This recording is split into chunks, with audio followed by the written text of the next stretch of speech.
On a les 24 noms, c'est une information BFM TV de Thomas Soulier qui s'est procuré en avance cette liste de La République En Marche qui est intéressante parce que c'est un mix de plusieurs alliances. Vous avez parlé de Pascal Canfin, effectivement. On voit aussi Catherine Chabot, l'ancienne navigatrice qui apparaît pour le MoDem. Et puis ce jeune agriculteur, président des jeunes agriculteurs, Jérémy de Serles, peu connu du grand public. La dernière personnalité que l'on voit à l'écran, Stéphane Séjourné, est très importante parce que d'une part, c'est le directeur de campagne de La République En Marche, mais c'est surtout l'un des plus proches anciens conseillers d'Emmanuel Macron. Il a accompagné le président à l'Élysée pendant les 2 premières années de mandat et de pouvoir. C'est donc un mix, cette liste. On voit aussi une sénatrice juppéiste, Fabienne Keller, souvent présente sur le plateau de BFM TV, un écologiste, Pascal Durand, un Italien qui parle parfaitement français, Sandro Gozzi, qui connaît très bien, évidemment parce qu'il a été ministre en Italie, les affaires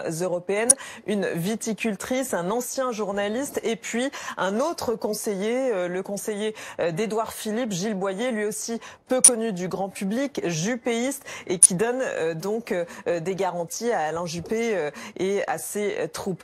Cette liste, elle apparaît du point de vue de la majorité comme le panaché le plus large d'une alliance qui irait de justement agir les constructifs, donc Alain Juppé, jusqu'aux écologistes, dont Pascal Canfin, Pascal Durand, qui sont tous les deux des transfuges d'Europe Écologie Les Verts, incarnent les personnalités les plus à gauche. Les critiques fusent déjà sur, par exemple, la cohérence de cette liste. Comment un jeune agriculteur va-t-il pouvoir s'entendre avec Pascal Canfin ou Pascal Durand sur les questions écologiques comme le glyphosate, les questions européennes? De tout dans cette liste, effectivement, on peut se demander quel sera le programme.